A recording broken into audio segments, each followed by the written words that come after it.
আপনাদেরকে বৈষম্য বিরোধী ছাত্র আন্দোলন বলবে না, আপনারা বৈষম্যমুখী ছাত্র আন্দোলন। প্রাডতে চড়ে সে ক্যাম্পাসে ঘোরাঘুরি করছে, বৈষম্য বিরোধী ছাত্র আন্দোলনের ব্যানারকে কলুষিত করছে কারা? বৈষম্য বিরোধী ছাত্র আন্দোলন একটি সামাজিক প্ল্যাটফর্ম।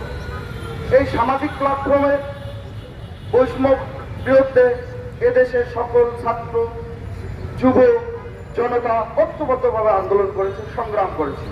এটা ছিল একটি কমন প্ল্যাটফর্ম, একটি সামাজিক আন্দোলন, যৌক্তিক ছিল। এদেশের মেধাবীদের যাতে প্রকৃত অর্থেই মূল্যায়ন হয়, সেই লক্ষ্য উদ্দেশ্যকে সামনে রেখে এই ব্যানারটি প্রতিষ্ঠিত হয়েছিল। সেই ব্যানারে আমরা বাংলাদেশ জাতীয়তাবাদী ছাত্র দল সহ অপর প্রগতিশীল ক্রিয়াশীল সকল ছাত্র সংগঠন সামনের থেকে, মাঝের থেকে, পিছনের থেকে, যে যার অবস্থান থেকে সর্বোচ্চ সমন্বয় করার চেষ্টা করেছি। বৈষম্য বিরোধী ছাত্র আন্দোলনের ব্যানারকে কলুষিত করছে কারা?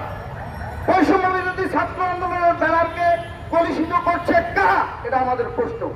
আজকে যারা বৈষম্য বিরোধী ছাত্র আন্দোলনের ব্যানারকে সামনে রেখে বিভিন্ন মত সৃষ্টি করে সামনের দিকে বাংলাদেশকে অগণতান্ত্রিক পন্থার দিকে ঠেলে দিচ্ছে, আমি তাদেরকে হুঁশিয়ারি উচ্চারণ করে দিতে চাই।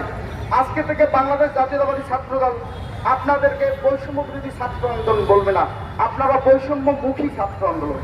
আপনারা বৈষম্য করছেন, আমরা দেখছি। রহিম ও করিম একই সাথে একই হলে এক রুমে থেকে লাইব্রেরিতে এসে পড়াশোনা করতো, দেশ নিয়ে ভাবতো, পরিবার পরিজন নিয়ে ভাবতো, তার ক্যারিয়ার নিয়ে ভাবতো।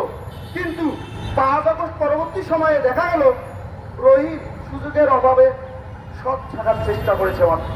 রহিমকে দেখা গেল প্রাডতে চড়ে সে ক্যাম্পাসে ঘোরাঘুরি করছে, বিভিন্ন মন্ত্রণালয়ের পোস্টিং বদলি করছে, বদলি বাণিজ্য করছে। কিন্তু করিম এখনো সেই লাইব্রেরিতে পড়াশোনা করছে,